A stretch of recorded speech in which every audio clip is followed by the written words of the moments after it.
করছো? এই তো খেতে বসছি। খেতে বসেছো যে দোয়া পড়ে নিয়েছো? না, আমি তো দোয়া জানি না। দোয়া এগুলো হচ্ছে আমাদের নবী হজরত মুহাম্মদ মুস্তাফা সাল্লাল্লাহু আলাইহি ওয়াসাল্লামের আদর্শ।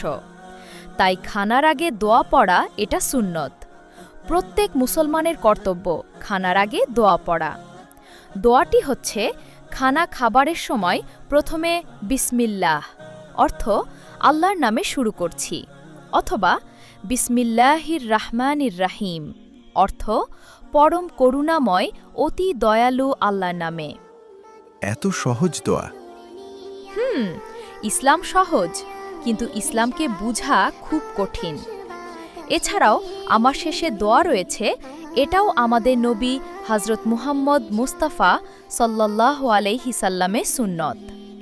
আলহামদুলিল্লাহিল্লাহি আতআমানা ওয়াসাকানা ওয়া জাআলানা মিনাল মুসলিমিন। তিনি সব সময় খাবার শেষে এই দোয়া পাঠ করতেন, অর্থ সমস্ত প্রশংসা আল্লাহর, যিনি আমাদের আহার করিয়েছেন, পানীয় দিয়েছেন এবং আমাদের মুসলিম বানিয়েছেন। আমি আজ থেকে আমাদের নবীজি হজরত মুহাম্মদ মুস্তাফা সাল্লাল্লাহু আলাইহিসাল্লামের সুন্নত মোতাবেক চলব।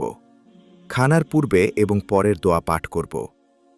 খানা খাওয়ার শেষের দোয়া, আলহামদুলিল্লাহিল্লাহি আতআমানা ওয়াসাকানা ওয়া জাআলানা মিনাল মুসলিমিন। গুড বয়, ভালো। আমাদের নবীজি হজরত মুহাম্মদ মুস্তাফা সাল্লাল্লাহু আলাইহি সাল্লাম এর সুন্নত মোতাবেক প্রত্যেক মুসলমানের কর্তব্য চলা, কারণ আমাদের ধর্ম ইসলাম।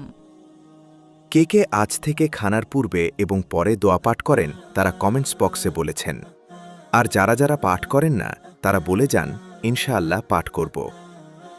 আরও নতুন কিছু জানতে বা শিখতে, দোয়া মাসাইল জানতে আমাদের এই চ্যানেলটি সাবস্ক্রাইব করে পাশে থাকুন।